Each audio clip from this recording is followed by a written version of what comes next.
It's been a week since I received Maschine Plus, Native Instruments' brand new standalone hardware controller. I've never used a Maschine controller before, and I was really curious if the device could change my workflow or add anything new to my music productions. Here is what happened. My first impressions were very positive. I really love the look and feel of the device. Its anodized aluminum chassis and knobs feel very robust, and all the buttons and touch-sensitive pads have a very nice feel to them. Compared to its predecessors, Maschine Plus feels more sturdy, and it is clearly built for the rigors of outside live performances and not just in a recording studio environment. The guided setup process was very simple. For more info on that, I've linked the unboxing and setup video in the top right corner. Since I own the complete 13 Ultimate Collector's Edition, I was able to sync Maschine Plus to my Native Instruments user account and gained access to all 73 available Maschine expansions. The vast variety of sounds and genres really help to boost one's creativity, and with Maschine Plus, you will get the most out of each expansion pack. Again, the quality of the included samples and presets are excellent, and it's fun to explore the creative possibilities using Maschine Plus. Here are some sound snippets of some of my favorite Maschine expansions.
have to admit that it took me quite some time to get familiar with Machine Plus.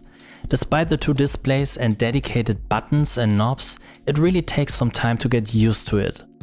Once familiarized, you start to understand the incredible freedom you get when you start navigating through all the available menus and options. The idea of not needing a computer for music making is great, but most of the time it needs additional steps to get where you aim for, and since the display is not a touchscreen, things take even longer using the knobs and buttons. Expansions and supported instruments can be downloaded on Machine Plus simply through the Wi-Fi connection. It takes quite a while though, even when using a high-speed Wi-Fi connection. That is why I eventually ended up switching to the controller mode by connecting Machine Plus via USB cable to my computer. Switching between standalone and controller mode is very slow too. Every time you switch, the device shuts itself down and needs to reboot again.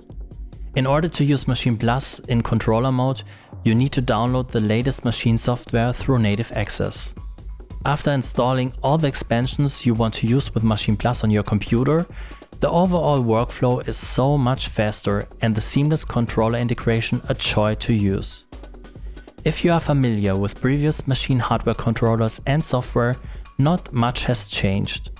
The only new addition is the so-called Clips function, and Clips allows you to create a song without needing patterns and scenes. It reminds me a bit of the typical Cubase workflow I am used to.